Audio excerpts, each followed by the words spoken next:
Welcome back to part 2 of our episode about sexual pain. I'm Dr. Leslie Worth. I'm Dr. Kelly Frank, and I'm a pelvic health physical therapist. Oh, I'm a certified sex therapist. Should have said that. That's okay. So I think where we were leaving off in the last part, we were kind of using the analogy of calling the fire department. Well, we are some of the firefighters. Yes. And I think we're going to show some of our tools Yeah. and tricks and tips along the way to help those once they identified that they're having some pain. So Yeah. I see you have some goodies. I do. Yes. Yeah, I brought some friends. So I think like I always kind of start with like the easiest, the safest of my models, which is like a little felt kind of model. And this is kind of talking more about like the female pelvis, the pelvis like with a vulva or vagina. But we mentioned vaginismus, which is like that, venous flytrap disorder where the muscles are just kind of spasming. The vulvodynia, so all of this is the vulva, everything on the outside. So we can have pain there. We can have pain at the labia, the inner labia, the clitoris, this The like entry. vestibule, which is kind of like the door jamb of the vagina. So it's kind of like you're hanging out like in the door jamb. Right. And then absolutely, pain deeper inside, like in that vaginal canal. So it kind of depends for every patient. Like I want to kind of just like super clarify this is like not medical advice. Like I am not your therapist. Maybe I am. Maybe I will be. Maybe you'll see somebody else. But definitely a tailored approach. Every person is a little bit different. Kind of where Right. they're going to start, what tools they're going to need, how This they're is just going kind to of like an progress. overview of what Just you a can, couple things, like a what couple you things could I keep in my expect. bag. What you could expect when you go to a pelvic floor therapist. So you're Yeah. not seeing this. No. It's not first for the time. first time. Like it's just, again, like just education is kind of where we start. So there's different tools. If we kind of think we'll kind of start more on like the outside. So I mean, we have our fingers. Like that is like our greatest tool. Definitely, I think we've kind of normalized this idea of we call it perineal massage for pregnant patients, postpartum patients, and like that seems to be in the vernacular, and that's fine. Like we're allowed to touch that area for that. And what is that area? So that area is the area between like the vagina and the anus. Right. Is the perineum. It's like that band of tissue. and that what could kinda tear holds everything during together. delivery. It can correct? tear during Yeah. delivery. Yes. And then you can kind of get like sutured up, or maybe heal on its own if it's not that bad. But it is a pretty important kind of piece of tissue. And I think what's also interesting about the pelvic floor is like there's just really no more bone pieces down here. We have our coccyx, our tailbone in the back, our pubic bone in the front, and then Right. like our hip bones on the side. But everything on the inside, it's You talked about that in a previous episode. That it's like a hammock of muscle. Yeah, it's a hammock of holding everything muscles. And up. so those muscles, they're the ones who are, yes, they're, holding in like a reproductive organs, for male and female, but they're also like dealing with bowel and bladder, intestinal. Like there's just there's a lot of tissue that's Right. kind of way up in there. So anything on the outside, just with your hands, just being able to, again, just touching that area, how does it feel? How does it look? Like if you do, spread apart things, like is it red? Is it white? Is it pink? Is it soft? Is it dry? How does it feel? Then we get into that burning, that stinging. We have a bunch of nerves that kind of come around and they deal with the rectal, the vaginal, the clitoral branch. For the men, we still have the rectal, the penile, the scrotal branch. So we have all those different things. And again, like just how does different parts of that vulva or Right. the penis or the scrotum or the testicles, like how does it feel? Right. If it doesn't feel normal, like it feels numb or it feels hot or it feels stinging or painful, really just touch it.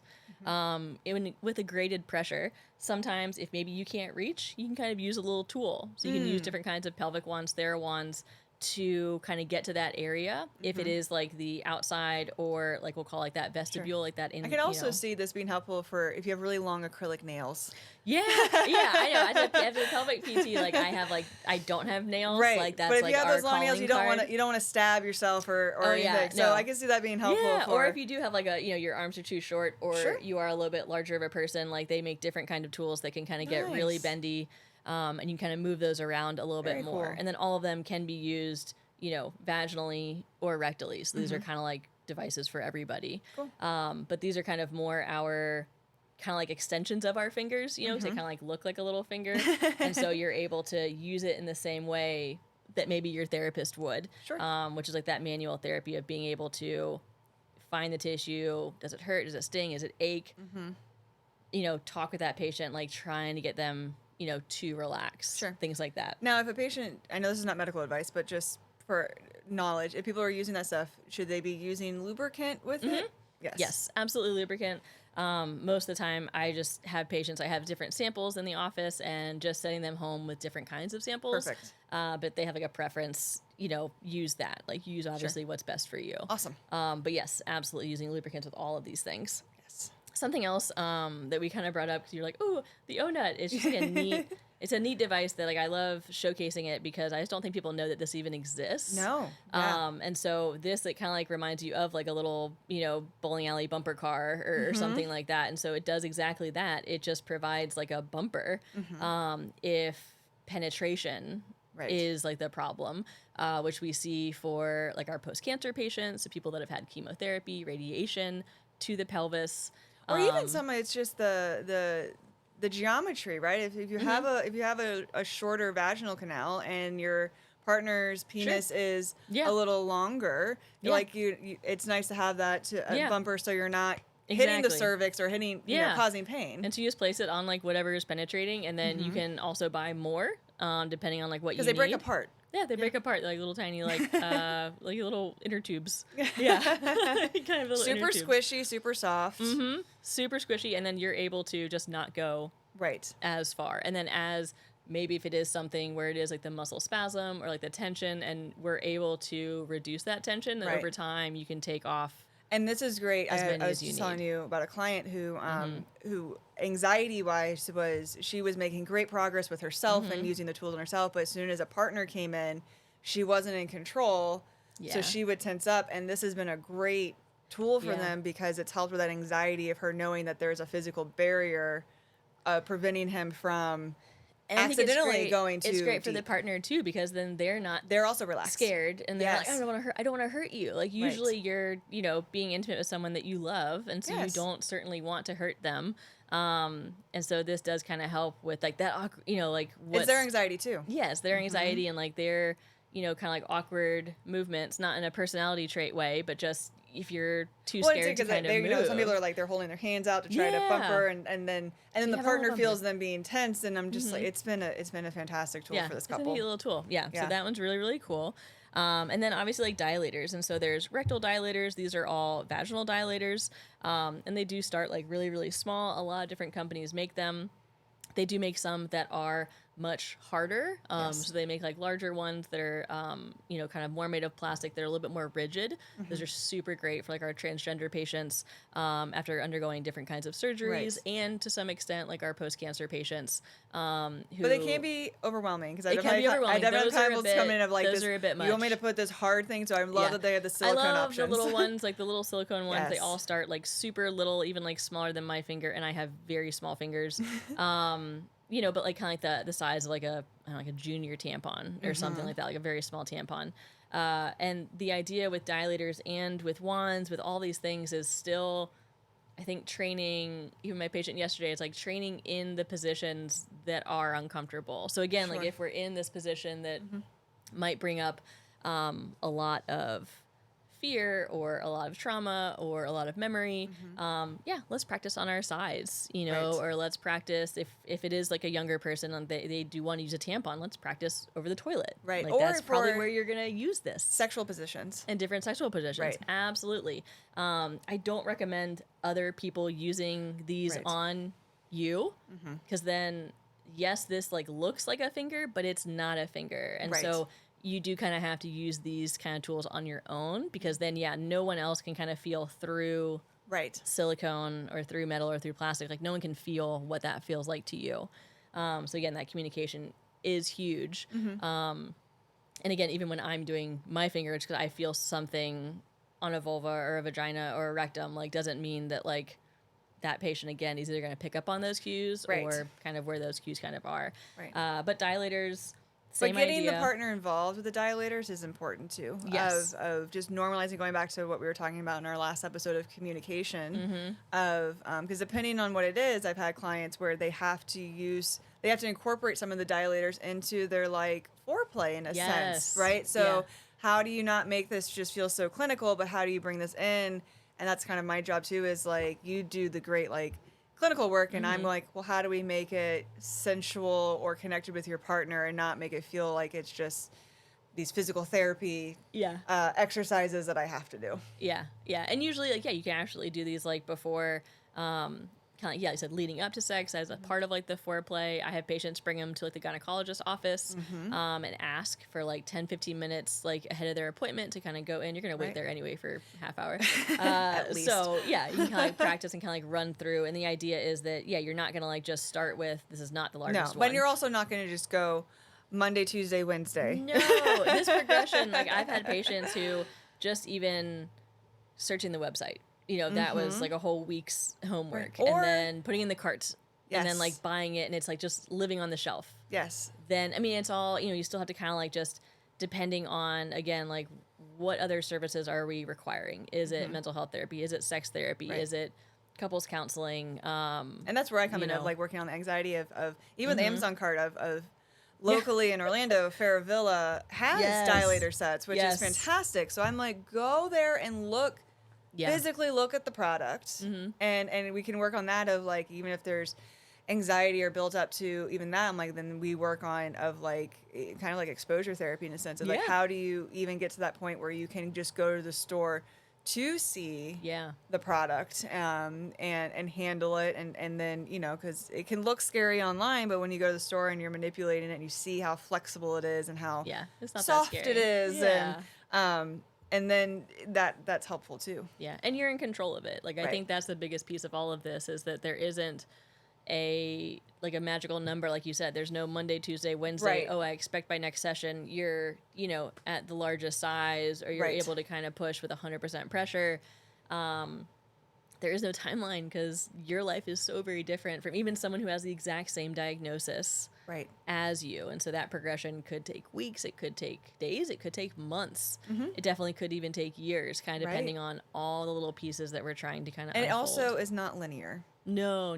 So I get that frustration too of, like, we're making progress, and then they get so disheartened because they feel like they just backslid, and I'm like, progress is not always marching forward. It's like sometimes you feel like you're backsliding, but you're really not. And as long as you're staying consistent with it, that's what. And I see that a lot. I think this is why we came together too. Of I would see clients by themselves make wonderful progress, or with their pelvic therapist, make wonderful progress. Then they get in the room with their partner and they're like back to zero. And I'm like, because you have to build that trust with your partner and that vulnerability.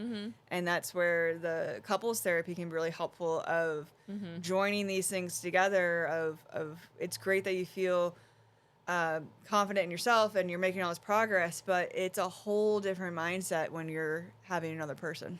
Yeah. And I think, I mean, to that point of just, it's not linear. It's, little hills, it's tumbleweeds, it's detours sometimes. It's all over the place. And then even then, part of it too is not that I want to, like, leave that on you, that you have this pelvic floor dysfunction, but, like, if you're kind of prone to this area kind of tensing up, I think that probably in the future, if something else crazy happens, and again, crazy good, crazy bad, your body might kind of, like, remember those neuro pathways and be like, ooh, I remember this, like, got tight before. Let's, like, charge down that road because it's easy and I remember it. Like, my body just wants to protect you. I kind of think of it as there's, like, migraine people and pelvic people. Not that you can't have both or you can't have any. But it's, like most people, if you have, tightness or weakness or some kind of dysfunction, then you might have that problem again. And it's like, these are great products, and there's different tools on the market where maybe check in. Same thing, like, you're checking on your body, you're checking on yourself during different transitions of life. This is something that we probably need to just kind of keep reevaluating. Yeah. Absolutely. Now, would you both recommend this from a pelvic floor physical standpoint, and then also an emotional and confidence building standpoint? In your, quote, typical cases where couples want to spice things up, you either go with your what you wear, or we explore the geography, right? Would you recommend incorporating some of these dilators as just typical ways of introducing new, again, territory, as opposed to being, all right, ready, 1, 2, 3, and there we go, right? Because it can be intimidating, right? I could definitely see that, and you could speak from the physical side of things, but it's definitely recommended if you're exploring any anal sex. For like, we're not going straight to, you know, probably penetration, but like we might need to explore, you know, different sizes of either dilators or even, you know, and they make those dilators. Yes. So they make little, like, and these again are not like, these are all like the smaller of the sizes. Yes. And always have a flared base, please. Always have a flared base. Yes. Yeah. The butt will take it and go with it where it wants. Right. But yes, absolutely. Again, preparing the whole tissue, working from your breath to your core. Or even just new sensations. Like if you've never, especially if we're talking about anal play, like it's definitely a different sensation, and you want to go slow while you're exploring it, and just make sure you're not causing any harm. And lube. Yeah, lube for sure, 100%. Lube, communication, and there is like that sense of practice, and just trying it for the very first time. Right. You know, not knowing how your tissue is going to react, how your muscles will react, how just like autonomic sensations will react. Right. It is a learning curve. Sure. For a lot of people, and then even looking at just again how the rest of your body reacts to that. So I feel like we get so far in therapy, and then, you know, we're also at the same point. Like I'm also telling people, like, you still have to relax the belly. You still have to take deep breaths, because even if we can get the pelvic floor, those tissues to relax, but then during sex, again, like maybe there's just like that, we're trying to be skinny, we're trying to be sexy, or you know, or the positioning of it, and like is your abdomen clenched? Are you holding your breath? Like if how that's going to affect the other outlets of our body. Clenching of just like different positions. Are you engaging your core more than if you were just like laying on your back versus being on top, or you know, it's on like all fours or on your side, or standing, or wherever you kind of are. I think that's something that as like a physical therapist, like you have to kind of break that barrier of like, yes, I know I have my table and we're going to lay on that, but I'm also going to like make you lay on your side and get you on all fours, like in a non-sexual way, but kind of in a sexual way, that I need you to like take this back, take it back home, take it back to the bedroom, practice with these things. If that's the goal. Yeah. I mean, like, I need it to be functional. I need it to be something that you'll kind of carry forward. Right. Right. So that's where it's getting the tools, even if you're just doing some research, if you're not ready to use them yet, of just getting familiar with the research of like there are options out there. Spicing up the bedroom, go back to communication. I really recommend of having solid communication, especially when we're trying something new, because we need to be able to give feedback in live time of the experience, how we're feeling, what's going on, you know, not just disassociate or feel pressured we have to do this, or any of those more negative experiences. Yeah. And this is also not like a call out to just like, go purchase the devices, or have like a very frank conversation with your partner. Like, again, find the professionals. Like, obviously we're super biased about what we do. Absolutely. But find the provider that works best for you and talk with them to get those tools, because they did go to several years of college and graduate school to learn better strategies for yourself. Because like, obviously we don't, you know, I don't know everything. So I have to lean on my friends, I have to lean on my colleagues to be able to give this patient the whole care. Absolutely. And individualize. Like, love that we're talking about this more in social media and TikToks and stuff like that. But just like you don't follow a diet plan from one influencer who's saying this is it, it's same with this, of like what your treatment plan, it's all individualized to you or to the couple. And coming to work with professionals can help you create that plan. Absolutely. Perfect. I love that. Awesome. That's awesome. We do good work. High five. Yay. Sweet. Well, until next time. Yeah. We'll we don't have like a end call thing. Yeah. We'll see you then. We'll see you then.